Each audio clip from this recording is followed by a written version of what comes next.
भारत ने रशिया की एक बड़ी मांग ठुकरा दी है, जिसके चलते शायद रूस नाराज भी हो, लेकिन मेरे हिसाब से ये करना जरूरी भी था, क्योंकि अगर भारत सरकार रूस के कहने पर ये मांग पूरी करती है तो आगे जाकर इसका फायदा चीन को ही होता। इवन भारत आगे के डील्स के लिए भी चाइना पर ही ज्यादातर निर्भर करता, यानी पैसे हमारे और मुनाफा चीन का, कुछ ऐसा सीन तैयार होता।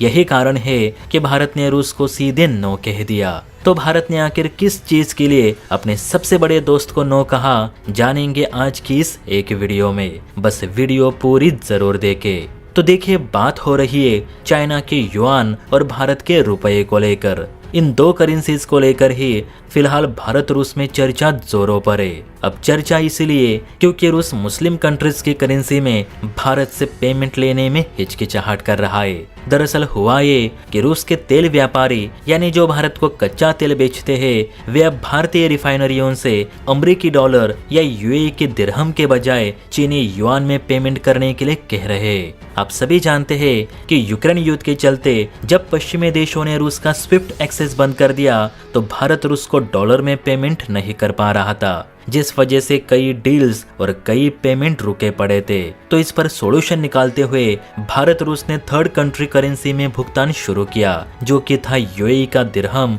और चाइना का युआन, जिसमें कमीशन भी कम था और खतरा भी। लेकिन ये सॉल्यूशन शॉर्ट टर्म के लिए ही था, क्योंकि तब दोनों देश अपनी करेंसी में पेमेंट करने के लिए तैयार नहीं थे।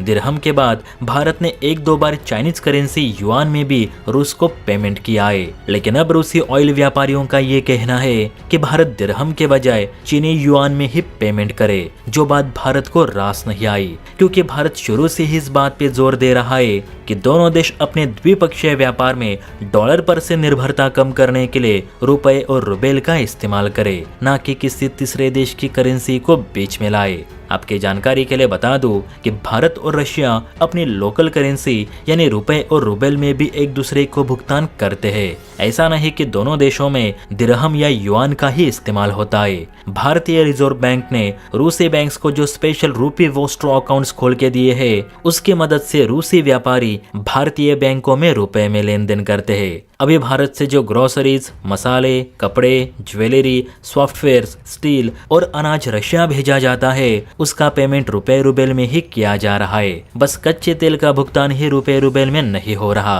अब कच्चे तेल का भुगतान रशिया रुपए में इसलिए नहीं करना चाहता क्योंकि रुपया अभी भी सीमित देशों में ही चलन या एक्सचेंज के लिए इस्तेमाल किया जा रहा है एज कम्पेयर टू डॉलर। लेकिन भारत का कहना है कि अगर हम यही सोच लेके चले कि हमारी लोकल करेंसी अंतर्राष्ट्रीय भुगतान के लिए सेफ नहीं, डॉलर जितने अनुकूल नहीं, तो हम कभी भी अपनी करेंसी को ऊपर नहीं उठा पाएंगे। हमें हमेशा के लिए डॉलर, दिरहम या युआन पर ही निर्भर रहना पड़ेगा। और वैसे भी चाइना, अमेरिका, इन देशों की करेंसी भी पहले कहाँ सुरक्षित थी, लेकिन उन्होंने अपनी करेंसी बाजार में उतारी, थोड़ी जोखिम भी उठाई, तब जाकर आज कई देश उनकी करेंसी का भुगतान के लिए इस्तेमाल कर रहे। उसी तरह हो सकता है कि हमें भी शुरू में थोड़ा नुकसान उठाना पड़े, लेकिन एक बार अगर अन्य देशों ने हमारी करेंसी में भुगतान शुरू किया तो रुपया और रुबेल भी एक मजबूत करेंसी के रूप में अपना नाम दर्ज करेंगी। अब हमें विचार करने के बजाय एक्शन लेने की जरूरत है। इसलिए हम युआन के बजाय अपनी करेंसी में तेल का भुगतान करना पसंद करेंगे। बाकी इस पर रूसी सरकार विचार करे कि हम कब तक चीन या अमेरिकी करेंसी में अपना पेमेंट करते रहे और कब तक उन्हें कमीशन देते रहे। आप बताइए, क्या आप भारत सरकार की बातों से सहमत है या हमें चीनी युआन में ही भुगतान जारी रखना चाहिए?